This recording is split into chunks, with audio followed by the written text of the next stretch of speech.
are. Redaction's back. 2024. Almost can't get my years right out of my head either. It's bad enough getting game weeks out, and then I can't get the year out. So we're in 2024. Happy New Year to everyone. Happy New Year. Jez and Matt, join me again for another Evening. instalment. Get anything good for Christmas, Matt? A week off work, does that count? Oh, I'll take that. I'll take that. Actually, about do you you, want to know Jez? the most exciting present I got? I got a pair of oven gloves.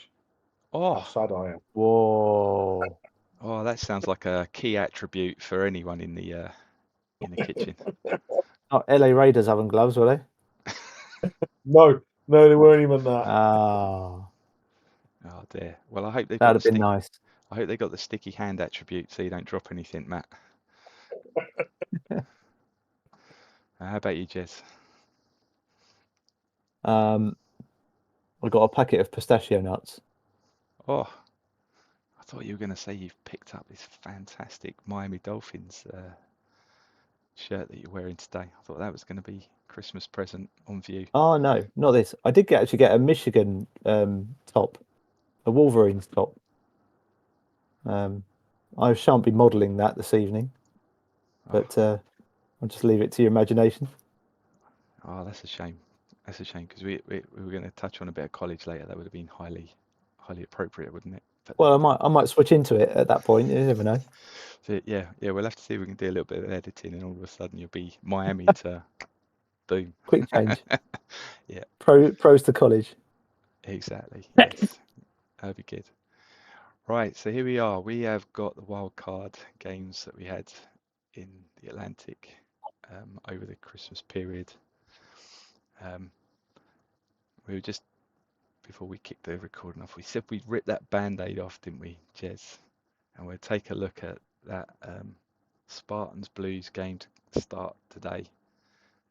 Yeah, go on then. Go on, give us the lowdown on where this all went wrong for you.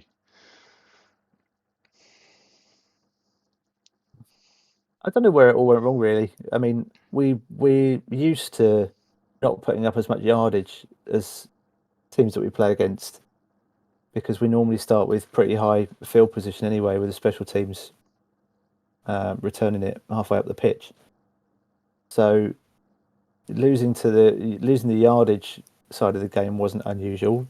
Possession was about 50-50.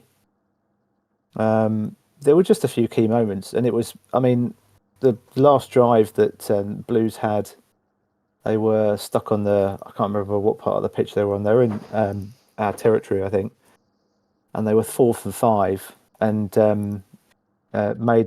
converted the 4th down on a run play, which extended the drive. Yeah, got 5 yards on a gap right, which was a bit galling. Yeah, especially when you get these things that come in here and go strong run, is strong against the run, but not that strong. Not quite strong enough. Yeah, not strong enough to stop 5 yards. Yeah. And then right at the end, they stood us up on their 1 yard line. So, yeah, it was fine margins. It was one of those games that could have gone either way. We nearly overcame home field, but not quite. Yeah. Unfortunate. But, you know, Blues are a good side. I didn't underestimate them. I game planned for them and did what I thought was best. I was surprised that Hines had so much of the ball as opposed to Rod. Rod's been their main back all year, and Rod didn't play. Hines had it. Hines had all of the play, so that was a bit surprising. But they're the same type of back. They're both run line, so it wouldn't have affected the game planning. Wow. Yeah, that's quite a switcheroo he's done there. Yeah, he's put up 200 or 300 yards a season, and then he puts up 200 yards in the game. Yeah, He hasn't been yeah. he hasn't been injured for the season, has he? And then he's just brought him back in, or is it just I don't think a so. strange one?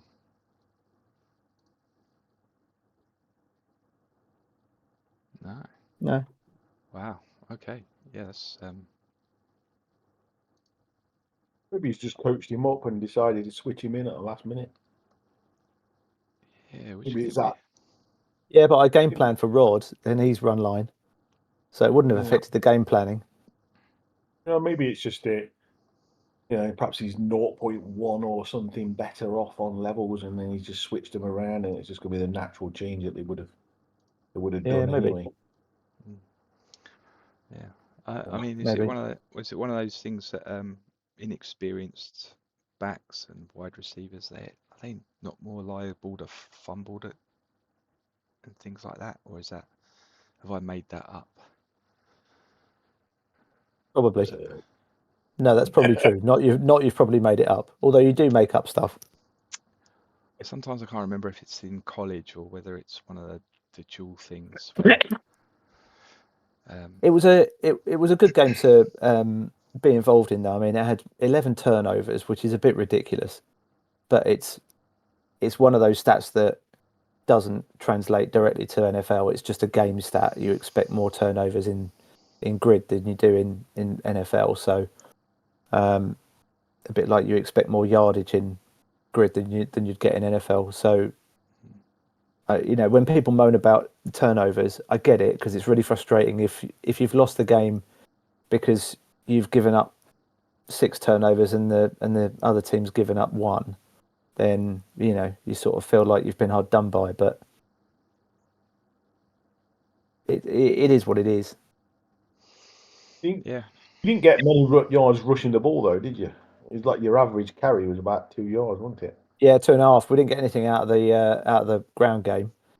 And Byers is okay, but he's still quite young, and he'll get better next season, hopefully, and be a good running back next season. But no, they tied him up pretty well. So we got some joy in the passing game. But no, it was just Blues played well. You got to give it to them.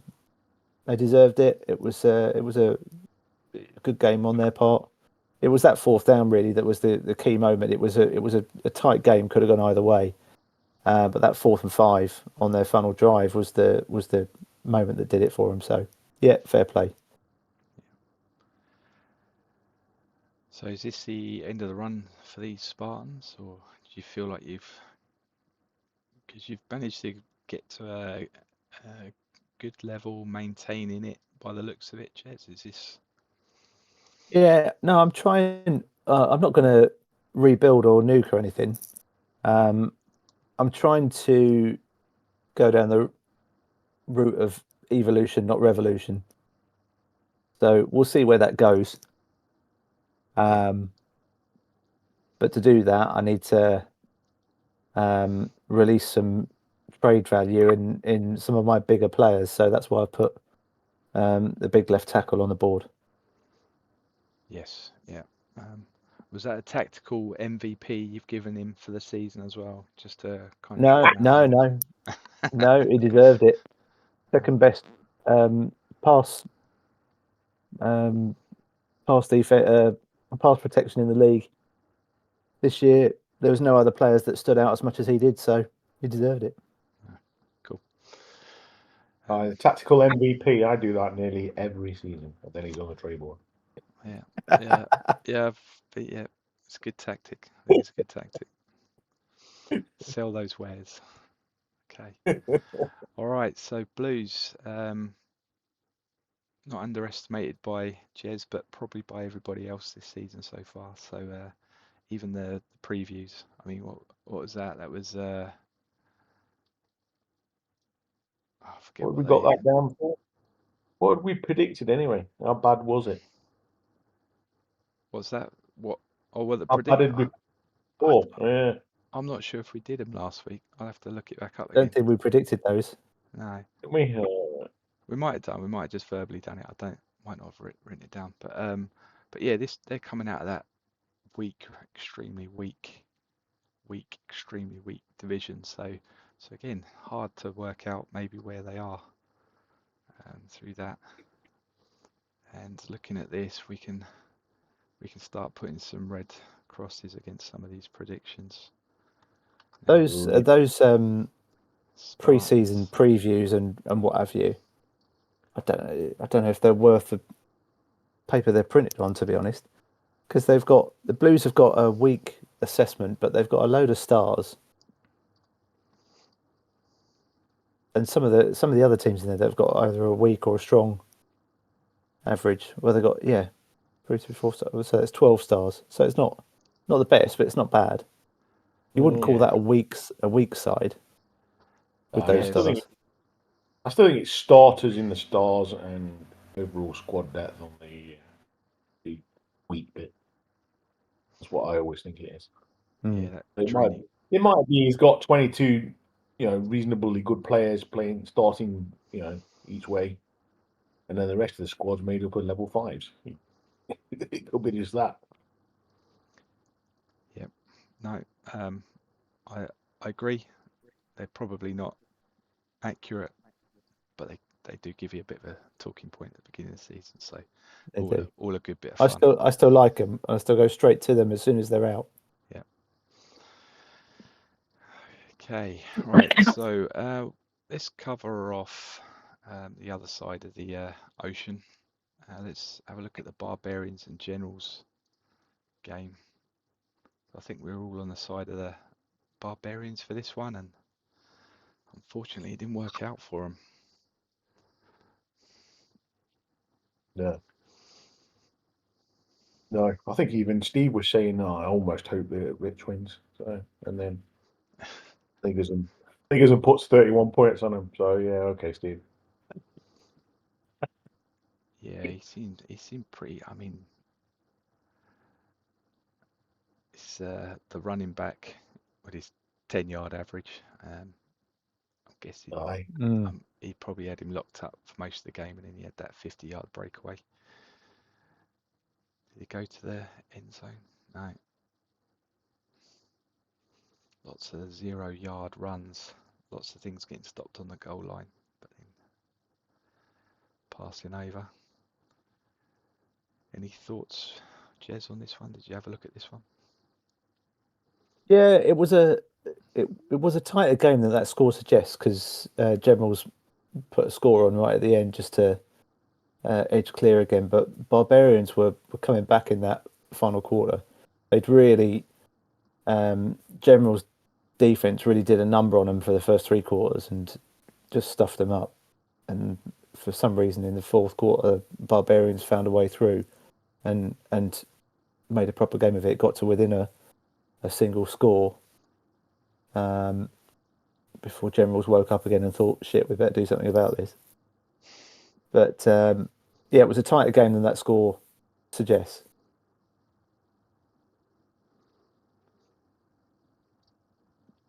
So a quick look at that play-by-play.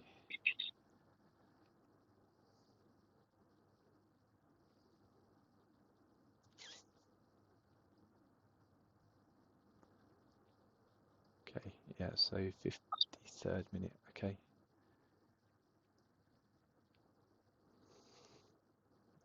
That's where he had that 50-yard then. Just when you thought you had it, and then takes him And he down bust to the out. 6-yard. Yeah.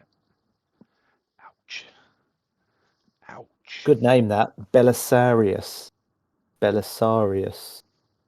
Good name. Strong. Just definitely not one of those ones that Matt's come up with.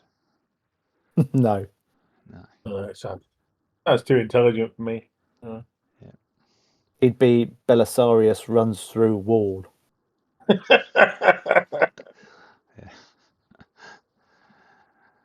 Oh dear. So I'm wondering whether, again, for Rich, whether this is that if he was sat here now and we were asking that same question about, well, is this the end of the road for this load of the Barbarians? Rich has thrown everything at it over the last couple of seasons, 2 or 3 seasons in particular, isn't he? And just come up short. Yeah. Yeah, it's tough going. I don't know. I think at some point you do reach a point where you just go, oh fuck it, and you just chuck everything on the board and nuke it and say, right, that's it. I'm ripping it up. I'm starting again.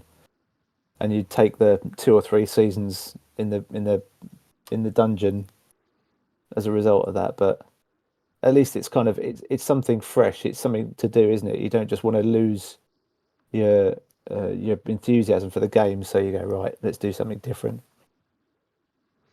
Why nuke it when there's no first round picks this year? Well, this year is not a year to nuke anything. This is the wrong year to nuke anything. This is a year where you just plug it as best as you can and move on. Unless somebody decides to trade out all his first round picks he's got for another year. But Yeah. nobody should be nuking this year. Maybe that's the solution to nuking. You just need one team to just hold 30% of first round picks, and then no one will do it ever. So maybe I will just trade them out and carry on doing that, so that nobody ever nukes again. But yeah, it's. Oh, you're the nuke police. That's what you are now. Well, I kept getting bored of watching everyone else nuke, and so yeah, why not? Yeah, I'll become the nuke police now. Yeah. But yeah, I mean, we have to give Rich credit where it's due, though. I hadn't realised that this is the first playoff game that the Barbarians have had since season 12, I think it is. So, he's managed to get them there again to some Fair play. post-season football. So well done, Rich. Got shut down again by the Generals here. Maybe hold on and see what their schedule looks like next season. And if you've got that decider game at home and you think it's going to go the right way, then you never know. Because I don't know if it's you've found this as well, but sometimes when I felt like I've just gone past the peak, that's the season I should have had, the best season ever. It's the season after I do a lot better than I thought I was going to do out the back of it. So I've had that on a couple of cycles when I was with the Gunslingers in the GFL. I thought, oh, that's it, I'm on the way back down, but then I had a better season the following season. And the same with the Spitfires. I never thought we'd get to the bowl the season we did, because I thought we were a season past our peak. So experience, you never know. Experience makes up for it. I think it's the experience factor. Yeah, definitely. Some people are happy to just bring in old players if they've got got 1.5 XP on them. A lot of people don't really look at the experience when they're trading. They just read it out based on level. You look at the XP. Sometimes you can get a level 11 in, but his XP is 1.5. You've almost got a level 13 player there, which is plug and play for a season. Seems to be particularly key in certain positions as well. Like quarterback, you've got to have experience in a quarterback. You need experience in corners. You need experience in wide receivers. If you've got those in particular, I think. I have no evidence to prove that or to back that up, but seemingly, from my own experience, EXP in those particular positions is worth more than in others. Yeah, totally, and especially if you've got any players with leadership as well. If you've got the experience on the leadership guys as well, then that can be massive in those positions where you are on a goal line and a playoff game, 4th down. All of a sudden, things stop moving. But yeah. So it's good to see the Barbarians got to the playoffs. Hopefully they'll have another decent season next time around. How old's Boland? What year? Boland's got another year in him, yeah. Yeah, I saw he did actually say that he feels like he's getting what he's getting because he's got a really good offensive line he's behind as well. So again, I guess if he feels like the age on those guards and tackles and that centre are good enough, then maybe he thinks he can have a decent offense again next season. Yeah. The other thing that was on my mind and then slipped out and came back in is I wonder if a lot of attitudes are changing towards experience, seeing what Conrad's doing in the Big Sky as well. I've never seen anyone in the game run a team on such high ages. Normally when I was in the Big Sky early days, it was almost like, oh, he's age 3, need to get him off the books because he's going to be past it. He's going to have no value. But now, with maybe people seeing what he's doing with the rivets and the Big Sky, maybe that's giving it a little bit more kudos to. There's nothing wrong if you've got the right kind of player at the right level with that age, and potentially now with it's that coaching, injury awareness maybe that plays it down slightly on those higher age players. I think given the choice, you'd always have experienced players in there if they're the right sort of level. The trick is keeping them there because they just get rinsed at aging, don't they? They do, yeah. I'm always a believer of trading them out a year early than what you would do, where you get value. If I've got, I don't know, say for instance, I've got a level 17 player, and his age, I don't know, say he's age 7 or something like that, I can get him out for a first. I'm going to do it every time.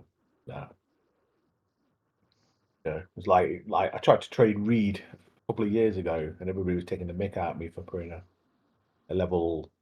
Because he was age 50. 9. He was age 9. He was level 15. Yeah, age 9, level 15, and I said I wanted a first. Yeah. But then, yeah, I know. But if you've been going for the bowl, and you were running deep zone, that could be a great second or third receiver for you. Yeah, you still want to go first for him. And you then, yeah, yeah, you got it first. But then he still went and run up 1,500 yards passing. So the level was good enough because he got the experience. So yeah, no, I agree. And experience is one thing, but Matt, your price is on the trade board. That's a completely different conversation. I'd just like to point out I'm not trading a receiver this year, so it wasn't an advertisement for that. No, we know. Yeah. What age 11 beauty have you got for us this year, Matt? just go and check who he gave MVP to, Jez, and that'll tell us who it is. Yeah. It's a returner I gave it to actually, and he's not going anywhere. He's not going anywhere. I don't trade returners. I keep them. All right, let's have a look at the next one. Meerkats, Outlaws. Now, I remember us talking about this one and predicting it maybe being a 20-point spread on the basis of a zip to 21 or zip to 22 results. Meerkats and Outlaws. And they shit the bed even more in the playoffs. Oh dear. 37-0. Oh my days. What have the Meerkats got to do to score points against the Outlaws? Turn up. Yeah. As the Outlaws fans were chanting, "Can we play you every week?" in the stands. That is great. You know why there was a difference? This is the first week James has changed his offensive game plan since he set it in pre-season. That's what the difference is. Oh dear. Has he really? Is that genuine? Did you have a look? Has he changed? Or has he just changed the names of the stances or something? Or No, I've no idea. I'm just guessing. Okay. But yeah, I mean, to be honest, if he's just gone back and just gone, well, I'm going to use the same game plan I used against them for these 2 games on the basis that I shut them out and got points on them. I wouldn't be surprised if he did that, but I would.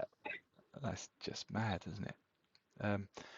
Because we were saying, are there any other teams that have played each other 3 times in a season and not scored a single point in any of those 3 3 games? donuts. That is madness. I think there's no team. It can't be. Because every time you meet them, it'd be a playoff team, you know. I'd be extremely surprised.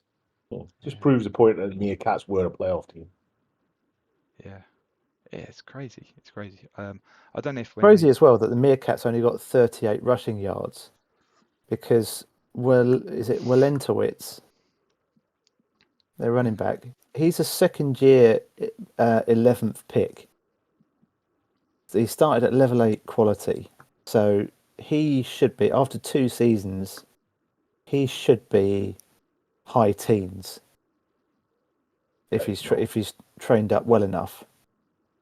And they got 38 yards out of the whole game. So Based that on either based says on he that- hasn't trained up well enough, or James's run flat defense is pretty stonking. based on that season average, he's level 14-ish. That's the one thing I can tell about running backs based on an average. About level 14. And that's so disappointing after 2 seasons he's only got to, you know. Hamadoko is the shittest O-line in he's running behind and he's level 18, but Yeah, it could be. He's got super home streak as well, so it'd be -1 away from home, but yeah, even so. yeah. Tied up the running game completely.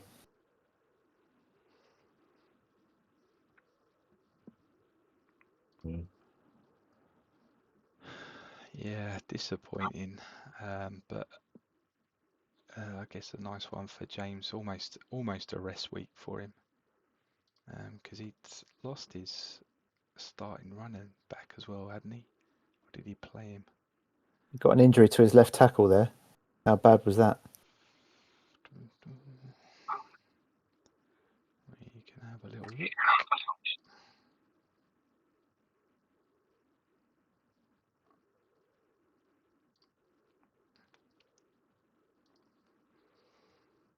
Oh, an E.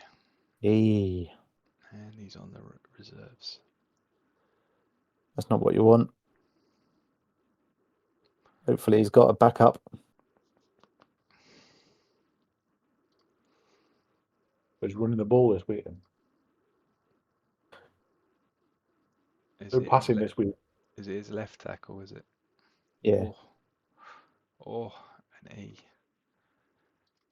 On his left tackle. I see him out to the ball if you get there. I don't know. Is he going to put Diabolical in? Oh no, wrong QSTs for that. Who has he got? What's Cruz? He's a 60. PBL. What's Savage looking like? Oh, it's looking shite. So yeah, could be a big problem for him. No direct replacement. Yeah, that's going to hurt his passing game.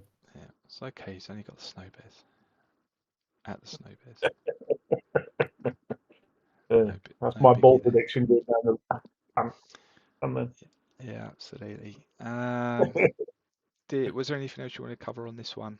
No shocks there at all this week after the big shot from the Meerkats. The Meerkats coach has now gone into hibernation. Yeah, we'll see him week before. 2 days before the draft. 2 days, 48 hours. Yeah. His alarm will go off. He'll click into trade board activity, and that'll be it. Yep, sounds about right. Trades completed at 5 to midnight. Yeah, there'll be no trades. Yeah. And he doesn't. And he doesn't Bristol. And he doesn't before Bristol. You know, Tracy. we never know. Never know. We might see an online draft this season. You never know. Okay, so let's finish off then with Heroes and the Stingrays. Who do we have for this one? I don't think we predicted these, did we? I think I went for the Heroes. I think I said the Heroes. I'll have to have a little look back. I'd have gone for the Stingrays, I'm sure. Yeah, we might I've have done. got- Actually, I haven't checked. Let me have a check. I thought we'd wrote them down. We might have done. I might just Maybe you've not saved it. maybe. No, we just had a look at the week 10 stuff. I'm sure we predicted the score because I'm sure we said 21-0 for the Outlaws. No, I don't think we did. We didn't do this. No. No, we didn't. I still think I said the Heroes anyway. I would check tomorrow. Yeah. Yeah, they're probably verbally we've done them on that thing, but we haven't put them on the board this time around. Something we can do for the next ones if we want to. So yeah, so Michael's obviously happy with the fumble rate there. 7 fumbles in this game for Those butler gloves, isn't it? yeah, Pinson. So Margarine gloves.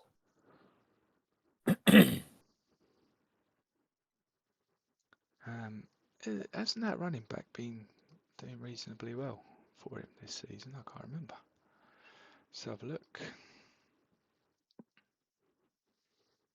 4.87 average. Decent. More than decent. Yeah, not too bad. He had fumbling though, hasn't he? Yeah. On them stats, he'd got quite a few. He's been absolutely locked Which is up odd there. for he's experienced, isn't he, Pinson? He's not a kid or anything. Yeah.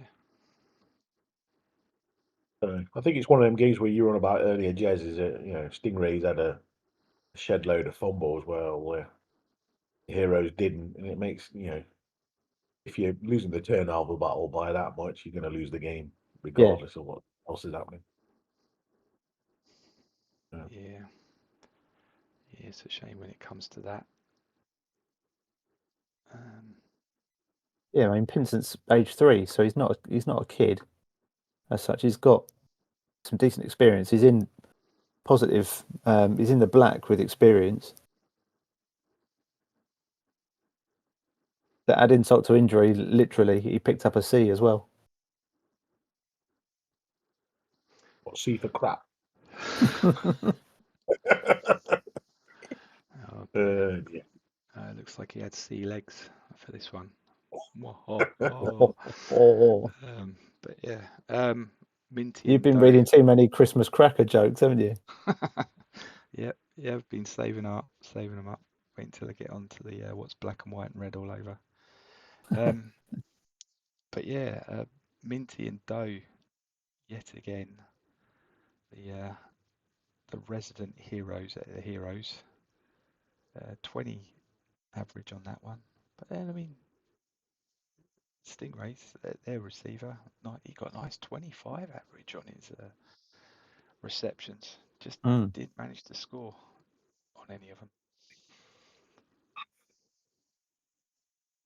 But it's pretty spread around. When you lose, you know, that many turnovers, you ain't going to win a game. Period. Were they all Yeah, you're up against it with 5 turnovers. Aye, you got no chance. Oh yeah. I hadn't looked at the play-by-play, and I just thought, well, let's see if there were any kind of important points. 4th and inches, opponent 5, first drive. Pinson has fumbled the ball. So, yeah, not ideal. Oh, and on the second drive. Oh my days. So look at those drive charts. Oh, that has got to be. I mean, when you see that, There's 2 at the end as well. He got to the 9-yard line and fumbled it Oh, you've on got 56 minutes. Jeez. Yeah, I mean the frustration has got to be right up there with being stuck on a train, not being able to make it to the live draft on time. It's got to be right up. It's got to be right up there with that, I reckon. That is like Right. throwing And then keyboard ending through up with a quick guard in the first round. Oh, I wouldn't say it's that bad. Well, no, those two at the end, that probably does sum it up nicely. But yeah, oh, that's got to be so frustrating, especially when you've just been kind of given that kind of 3 touchdowns in that middle of the game. Look, maybe you feel like you're just about coming back into it, and bang, 2 of them fumbles. Yeah. Oh, sickening. Okay, well, hopefully Michael doesn't change his mind and tell him to stick their subs up their arse and he's not playing this stupid game anymore, like Andy Bate does every now and again when he's lost a close one. But yeah, sickening. So what we got next week then? Or this week? So it's going to be this Saturday. Is it another Saturday deadline? Yeah, I think so. I'm not paying attention. I'm just hitting the coaching button and that's it. Oh yeah, I mean I don't even know why we're talking about this because nobody's going to be on the site watching it anyway. You know, I'll tell you, the only coaches that might be watching this are probably the ones that are in these games, and they'll listen to what we've got to say, and they'll be like, "Well, none of you are here, so what the fuck do you know?" So, so who knows? Exactly. All right, so divisional games. What do we want to have a look at? Should we have a look at the Outlaws Snow Bears? Yeah, go for it. Yeah, we can try and make a note of some of these this time around. So what they got? They have got the Snow Bears with a spread of 1. I think that counts as the fact that they know that the Outlaws left tackles out injured though. Is it really a spread of 8? The way the Snow Bears are playing, it's probably a spread of 20. Unless James feels he has got the right tools in his bag to be able to shut down the deep zone pass. And I think that is big CBs and a very good pass rush. Then, you know, 1 point is just fairy tale stuff.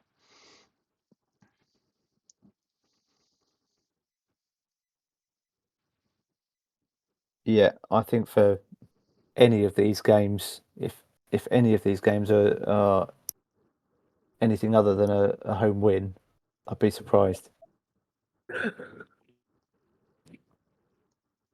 I'll be back in a minute. As much as the Outlaws have got a good side, which they have, defensively in particular, Snow Bears are looking like the strongest team in the Atlantic to me. And with home field advantage, I can't see anyone beating them in the Arctic or wherever they play. Yeah, the Ice Bowl or wherever it is. That is Bath. Some sort of ice rink in Bath. Yeah, I can't remember where they put like the very posh sounding Aquasulis Coliseum. Yeah. I'm sure that means something. Almost as pretentious as his kit, but there we go. You know how much I love the Snow Bears. So yeah, I mean, is that defense in the best shape it can be? Maybe that is going to be what keeps it to that spread of 1. I mean, nobody had as many shutouts as the Outlaws did this time around, but then no one's played the Meerkats 3 times though. No one's played as much shit as the Outlaws had played through the season as well. I mean, Sonics, Meerkats, Spitfires, and Nighthawks. You could argue the only That's a good game sign. we actually played, we lost. Yeah. Playing the Razorbacks. The Razorbacks. Any real game he played, he lost. Everybody else was pretty much a walkover. Yeah, it'd be interesting to see. Because the Tigers put 28 up on them. Spartans put 28 up on them. Oh, sorry, I didn't notice your team was there, Jez. Yeah, boy. Yeah. And I forgot that as well. The red coach ran them close twice as well. So yeah,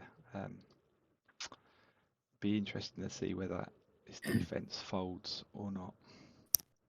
They're a decent side for sure. I just don't think they're on the same level as Snow Bears, but I don't think anyone in the Atlantic's on the same level as Snow Bears at the moment. No, definitely. And this will be for another step towards the 3-peat for the Snow Bears as well. So, and a trip to the GFL. maybe. Oh, let's get on to that one later. Yeah. So, do we want to put? Let me grab a few helmets. Oh, hey. That sounds like a good night out, doesn't it?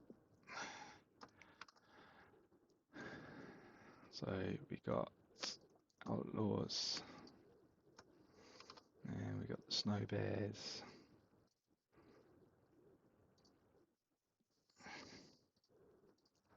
Right, go on in, Matt. What are you gonna? I'm going 21-20 for the Outlaws. I'm going to stick with my pre-season prediction. I don't think it'll happen, but I'm going to stick with my pre-season prediction. Oh, you crazy. What do you reckon, Jez? I will go. Let's have a think about this. I'll go 17-38.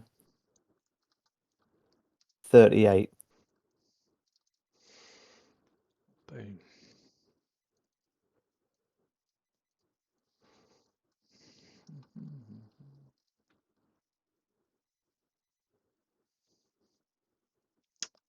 I will go 38. What's that? Oosh, slugfest. Boom. Yeah, I mean, Snow Bears passing team, deep zone passing team. If they're scoring, it's not going to take them long to do it. So maybe if the Outlaws are trying to run it a little bit, it slows that scoring down. But if they're both trying to pass, maybe. I don't know. What's the weather like? I didn't look. Is it in a dome or? No, let's have a look.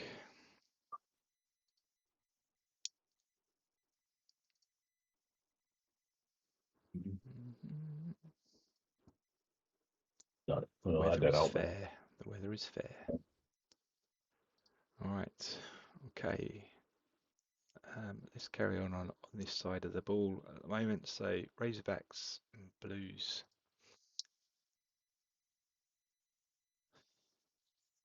Like you say, Jez, I can't see a road win this time around. Razorbacks have been looking good.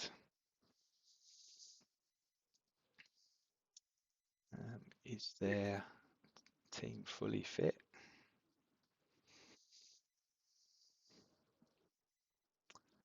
So Low, their star running back's only got a B now.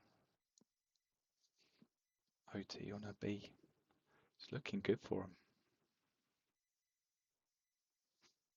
Yeah, Dan's built a really well balanced roster, and his passing game is really strong.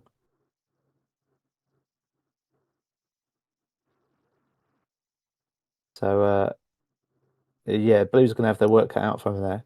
Kilgannon's turned into a monster. He's just sacking everyone left, right, and centre.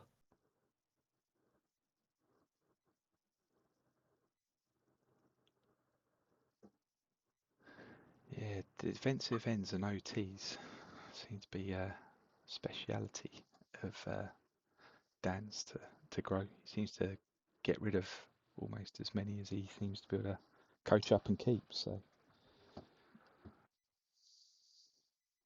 Yeah.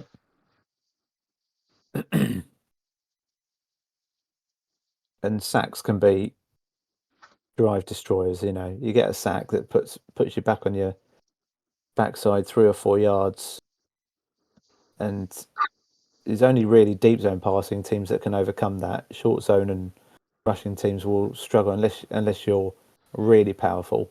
You'll struggle to move the sticks after that. Right, definitely. I don't know. I've just got a feeling that the Razorbacks was too strong for them. And to be honest, I actually hope they are, because it'll mean that the no Bears have got to go away in the conference game. That'll be more interesting. Yeah, no, I think this will be the end of the road for the Blues. Home field advantage for the Razorbacks. They've played a couple of decent teams this time around as well that have kind of secured some of those credentials. Probably look at their schedule now and think, oh, actually. But the Outlaws, they managed to get that win against. Got that win on the road against the Scorpions. That win at Rapier's was a big upset at the time. That was before we realised that the Rapiers were shit this season. But but it was still a good result. And I think the Rapiers have been a bit unlucky in their final season placing. Perhaps doesn't reflect the where that side is at the moment. But anyway, that was still a good result in week 1. Yeah. It was the week 9 result that was really impressive, because Outlaws are good. They're a contender for sure. And Razorbacks deserve that victory. Yeah, definitely. But they've not really played. They've had a fairly light schedule for the rest of it, those 2 games aside. So this will be a test for them. But yeah, I think all the neutrals will probably want to see Snow Bears go into Razors next week. Well, I'd actually prefer the Snow Bears to go out, to be honest. But you know, but I know what you mean. Definitely, it'd be annoying if the Razorbacks lose and then the Bears get number 1, get home field in the conference game by default. Yep. So with that in mind, Matt. I'm going to go 10-36.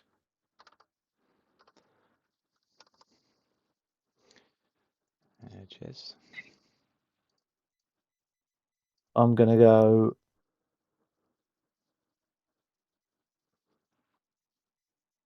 17-34.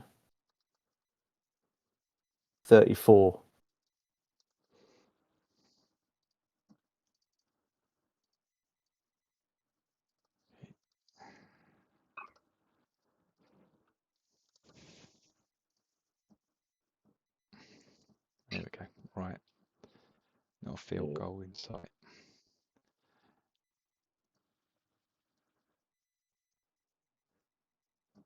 Right, so Generals against Avalanche. Avalanche in their grudge match against the Stampede picked up that injury, didn't they? Akers. Because yeah, Was it only a C though, so he can play with a C. Yeah, was it a D he got? So has he actually recovered a level from what he got? Or was that just bad luck and it hasn't recovered a level? I can't remember. Don't know. Don't think it matters. Well, no, it doesn't matter, does it? No. This spread's looking a little bit more realistic from what I've seen here. I actually kind of agree with this one. 50 No point Lomo. spread. No Lomo. Oh, Actually, should No play the game with- Lomo. oh no, Lomo. play the game with Lomo. It'd be more of a competitive game, I suspect. I mean, Never know. Avalanche were looking like the strongest team in that conference, even with Lomo, to be honest. So I think without Lomo and with home field advantage, I think the Generals have got a very tough fixture to try and navigate here. You probably play this game 100 times and they might win it 2 or 3 out of 100. Yeah, yeah. I think the Generals have got a reasonably good run line defense from what I've seen, but whether they've got the same to be able to, even with a C, acres around the side, I think it's going to be a good day at the office for him.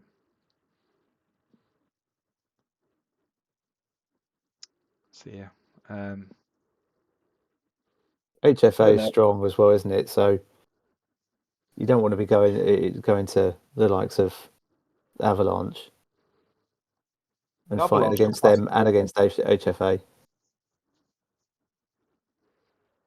The Avalanche could pass the ball when they want to as well. I know that doesn't reflect it in the stats, but when they want to, they can just pass the ball. yeah, they've got a It might decent be. short zone. Is it the tight ends that are reasonably good that they've got? Or... I can't remember offhand. I just know they're a pain in the backside. Yeah, so they're Yeah. best receivers, the tight end that they've got there. Tech, so yes, they can default to that short zone if they want to as well. Yeah, I don't think it's going to be a good day at the office for the Generals, and Johnny could be well on his way to helping the Avalanche lose their third bowl on the trot. Are they going for a Bills record, do you reckon, the Avalanche? I don't know. I actually think they're maybe a bit stronger than the Snow Bears this year, but Do you whether think? they both get there, they might not both get there. It might be completely different teams. Yeah, might be the Razors. Are they good enough for the Razorbacks? Who knows? Hopefully we'll have a better idea after these games. Right, okay, so predictions hats on again. Get a little, what's it, Avalanche and Generals. So Avalanche at home. It's the Generals. Right, who's going to kick us off this time? Because I don't want to just default to you, Matt, each time. You might be stealing what Jez actually wants to put down. I'll go then. So I'm going to go 7-41.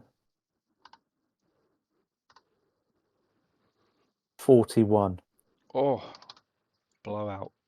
Proper blowout. Proper blowout. Okay.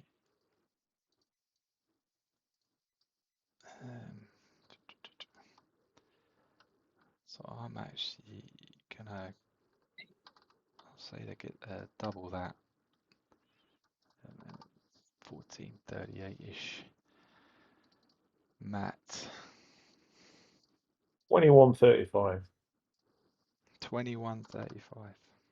Well, I think it might be a bit close. Just due to the fact that the Avalanche's running back's got carrying that injury. Yep. Okay, and then I think the last one we've got, isn't it? It's going to be the Heroes on the road to, is it the Magpies? Mm. They were the other team, weren't they? Maggers. The two dark helmets.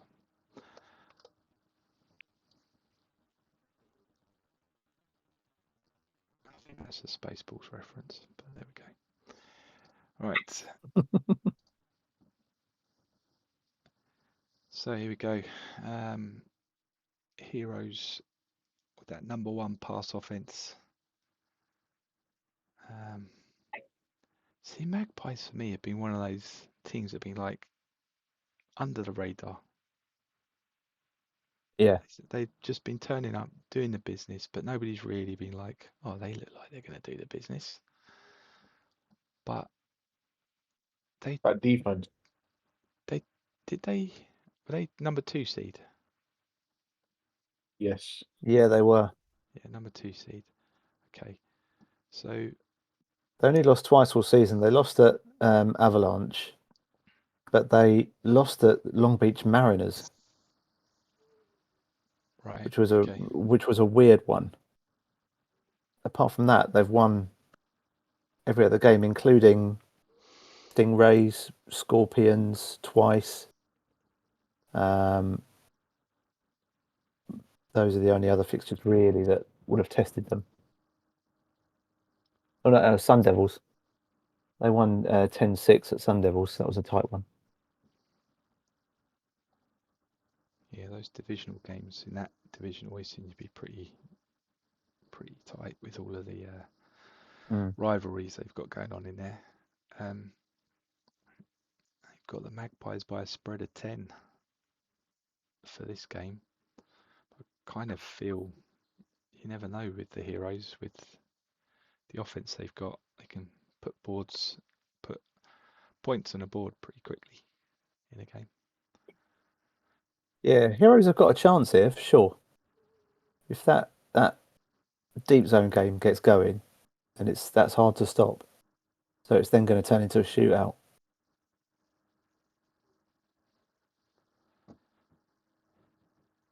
Yeah. No injuries either. No injuries. No. No, not going to be decided by injuries. Is it going to be decided by turnovers again? Who Well, knows? the one thing that's worrying is the Heroes' defense. That's not a lot to write home about on the defensive side. So that might be the thing that lets them down. Because offensively, they are shit hot. Defensively, they're just shit.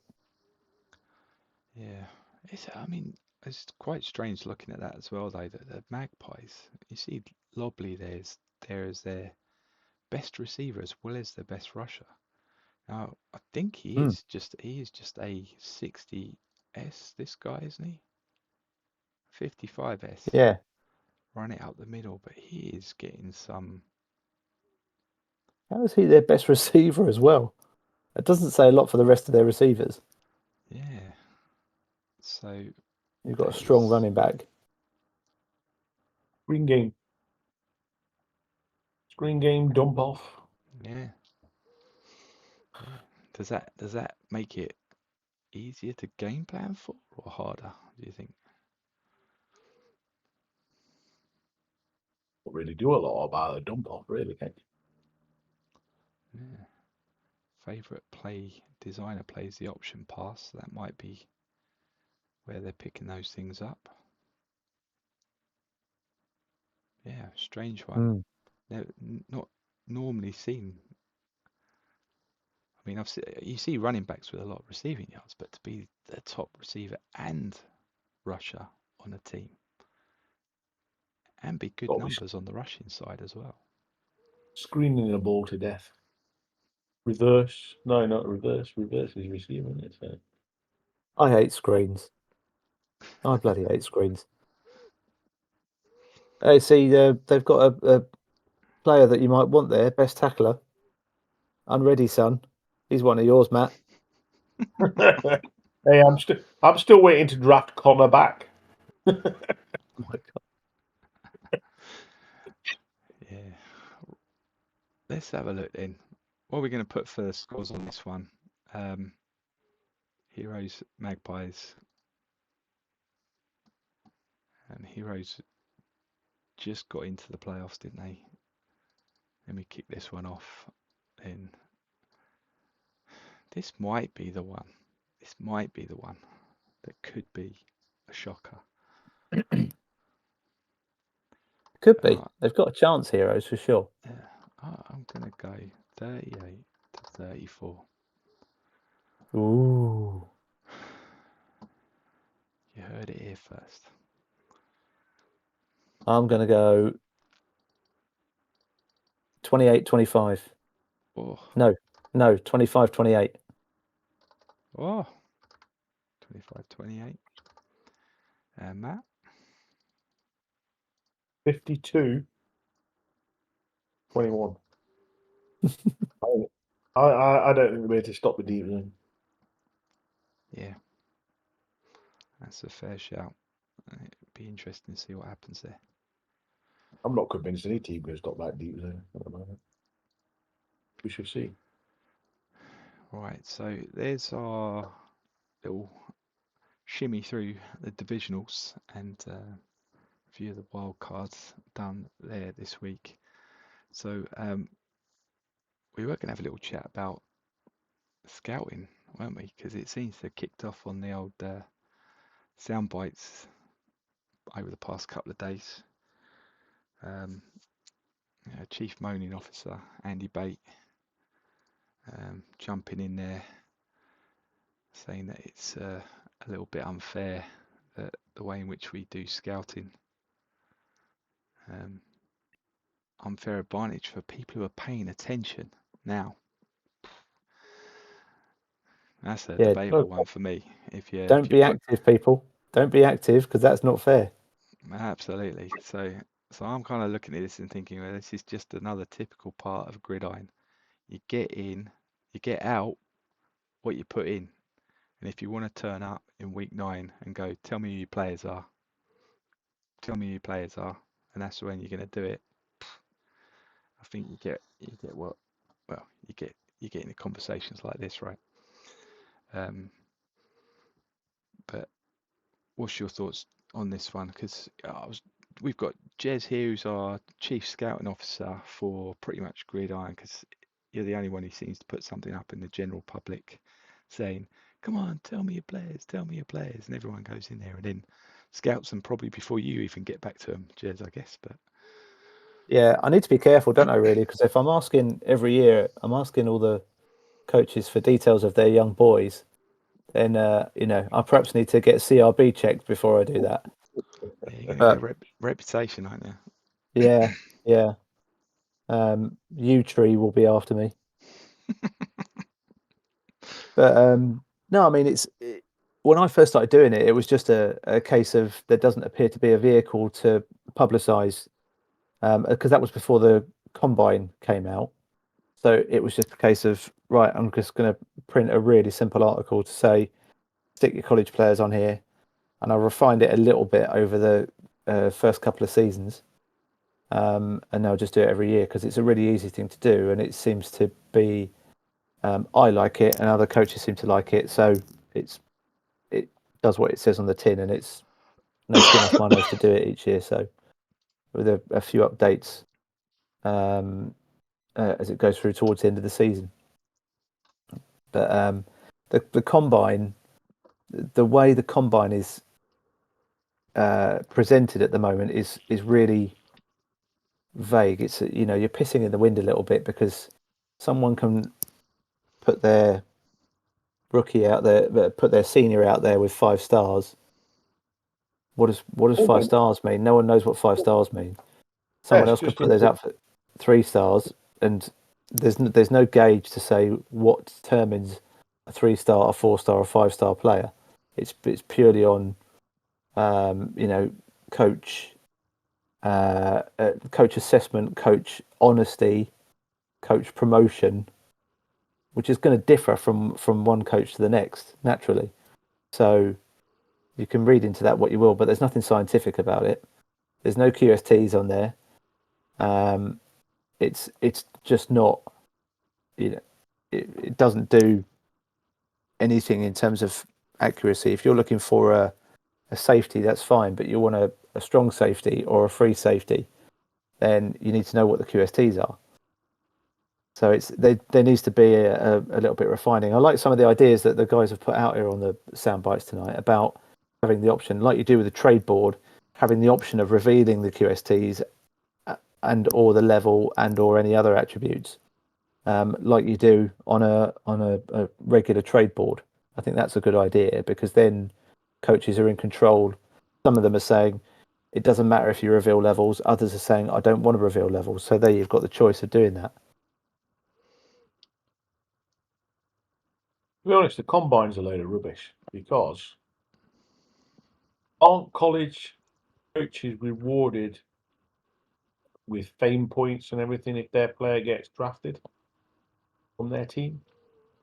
So surely you're what's it to put every player of yours at a 5-star, so to make Well, sure you yeah. get drafted.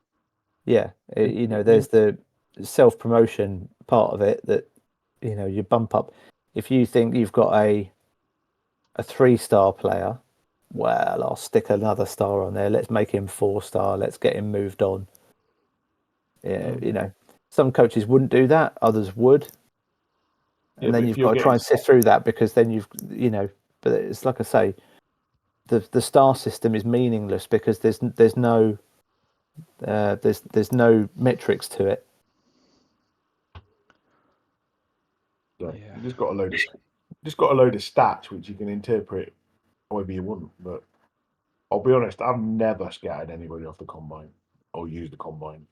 I've looked No. at it, but absolute waste of time. There's no point using it. You might as well just pick one. You might as well just pick a position you want to scout and just pick a random player with a needle and just go, I'll have that one and press the button. Well, you're not Because gonna scout anyone without knowing their QSTs, are you? Because you've got to have an indication of whether they're of what type of player they are. Yes, they're a running back and they might be high level, and you might think, oh, great, but you want to know if he's going to fit into your scheme. So you need to know the QSTs. Otherwise, you end up with a tech running back where you think you are going to get a bull, and he's useless to you because you've got a deep zone quarterback.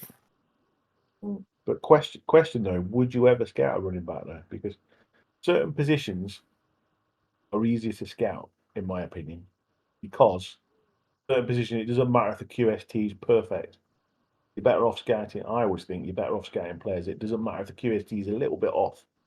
Whereas within a running back, you need it to be the 60 or 55 minimum, or a receiver, you want it to be 80 quickness, or a left tackle, you want it to be 65 quick.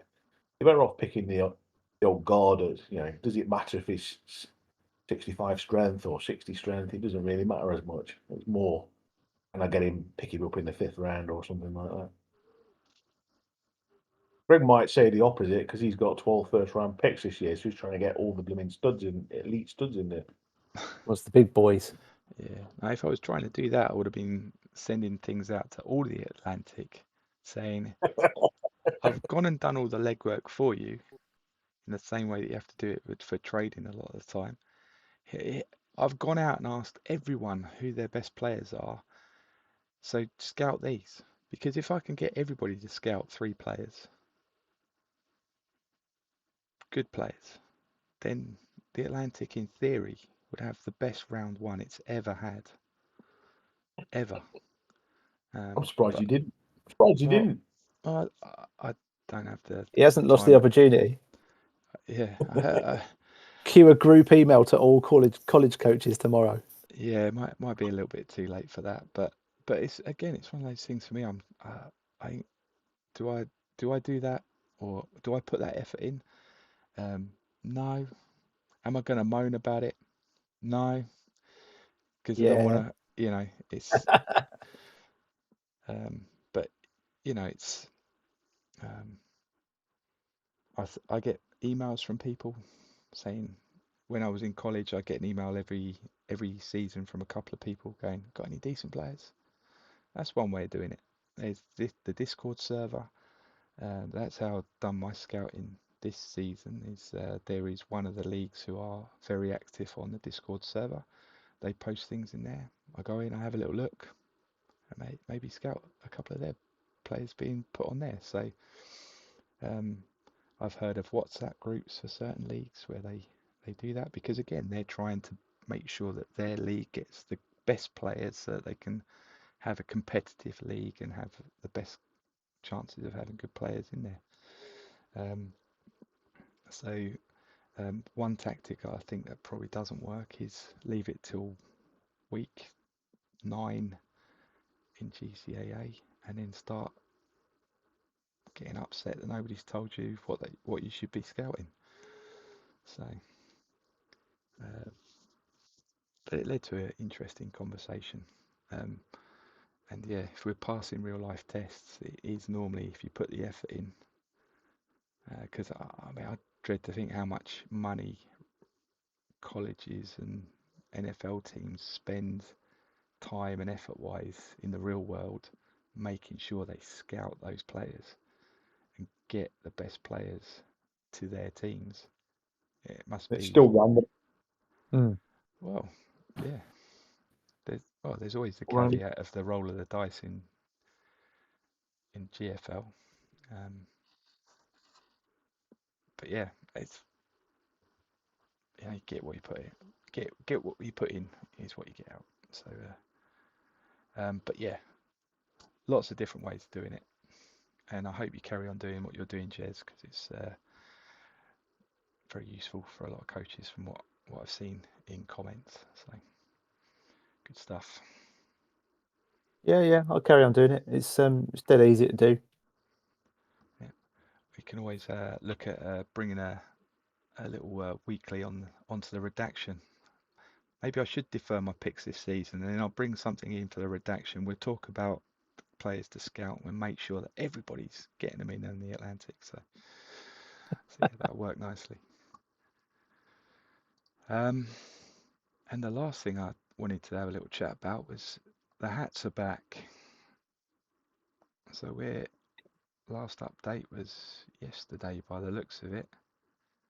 James Yeah. paid his subs, yeah. Oh, he is. He's done it there. He's done it. Yeah. But there is one coach leaving the Quake, which means there is one coach potentially leaving the Atlantic.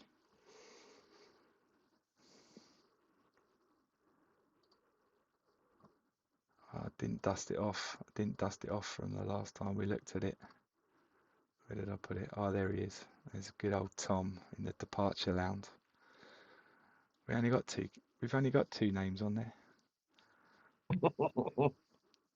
LJE Yeah. and Johnny. I think it'd be the top one.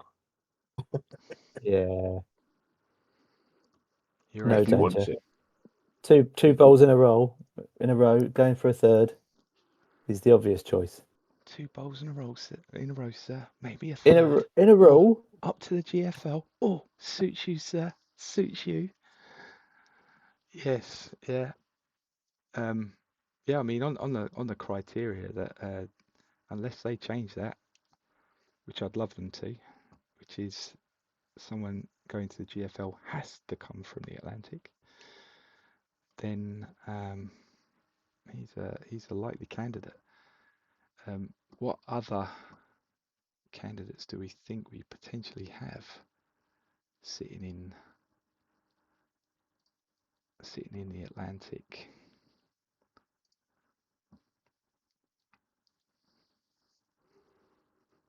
Because Lee might turn around and go, "Nah, I'm all right." He might do. I don't think. See, Avalanche are potentially they're certainly one of the strongest sides in the league. But I said this when we first discussed the whole arrivals departures lounge the first time.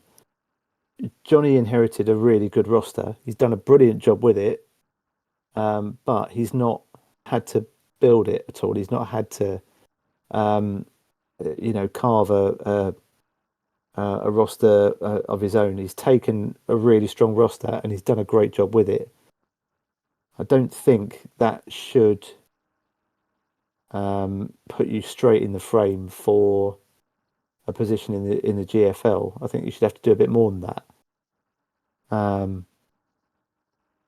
There's other people in the league that have had to come in to completely different situations, and there's no way they're going to be competitive for at least 3 seasons, if not more, because of the roster that they inherited when they came in. So he'll admit completely that he was fortunate to take over such a good roster.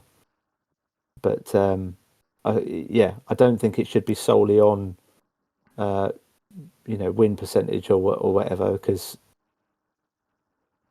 I don't think that's fair on other coaches that have come in and had to do a completely different job. They might be as good a coach as Johnny. There might be better coaches than him. There might be worse. But do you get what I'm saying? There's a degree of the parity's not there for me. Yeah. So I think that throws Dan's name into the hat. He's come in, turn around the Razorbacks, so he's in there as well, I reckon. James as well. James has built the Outlaws into a really strong unit. Yeah, now that was my conspiracy theory. I was going to find the X-Files thing there. He did take a long time to sign up. Maybe he was in and ahhing. Maybe the Riches said, everything all right, James? Fancy a change? Oh, all right then. Yes, we'll have a little bit of that. Not on the same side as the Dark Lord, which I think in a GFL means that you've got a better chance of having some kind of a success up there as well. A little bit more of a mix-up and competitive on that side from what I've seen over the seasons. So yeah, James could definitely be in there. And have you had the email, Jez? Have I had the email? No, Yeah, I haven't had the email. You haven't had the email? No. No. I haven't won anything yet. I haven't even got to a conference game. Well, sometimes it's not about winning. It's not about winning. It's about, just having the right people there, right? The only reason I ask is I remember doing that Atlantic Avenue when Lee was doing it, and at the end of the season, I asked the question to Aaron whether he'd had the email. Oh no, oh no, and then he went. But Chris was in there as well, and he kept stum. He didn't say a word, and then he went as well. So, so I don't believe you. You probably have had the email, and you're just not gonna let us know anyway. I genuinely haven't. But no. I think you get. Is there some sort of NDA that comes with the email that says that if you tell anyone you'll get shot? Yeah, there is a bit, yeah, and also in the email, you have to word it very, very well so that actually, I think the one with the gunslingers, I don't think I actually said yes. I said kind of maybe, and that was interpreted as a yes, and then I went. So I was like, oh, but anyway, that's fine, no problem. So yeah, so just definitely be sure whether it's a yes or a no when you go in there. But yes, interesting times, and then obviously, if we lose someone, we'll have to have a replacement. And I don't know if these names have changed much since last time, but maybe I'll have a little recce around, and we'll have a little look at that next time to see who potentially is coming to the Atlantic. Just give us the top one. If it's gonna, I'll tell you what. If the Rivets lose, give us a. Yeah, I think that's the key to. I think once the Rivets lose, that's when there's maybe a yes. But again, he said that he doesn't want to leave a steaming turd in the big sky of age 8 players. Well, yeah, he's got. If it's like you say, he's got an aging side. Then one season of bad aging could wipe it all out. Yeah. So does he want to leave that behind for a new coach coming in? I don't know. Probably not. I've got a bit of a conscience when it comes to that, maybe.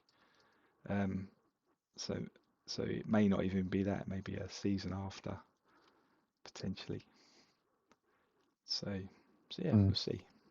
see what happens. But I'll have a little scout around, and we'll have a little look next time and see what potentially that might look like. All right. So there we go. I think that's a reasonably decent session for us, considering it's only a few games to talk about. Good stuff. Bit too early to look at trade boards. Maybe we'll look at trade boards next one. Yeah, absolutely. I'm still looking for first round picks if anybody's got any left. So just let me know. There are none. I've got one. I got a good 70 tech wide receiver who's popped up to level 17 now. So he's looking good. He's going to be ready. I can't put him on the board because he was on Dev Squad last season. So, but yeah, he's going to be probably up and about for a little bit of a chop. So yeah, those extra 60 coaching points on offense side paid off this week. Nice. Shame I had to put them all on one player, but you know, at least he popped. But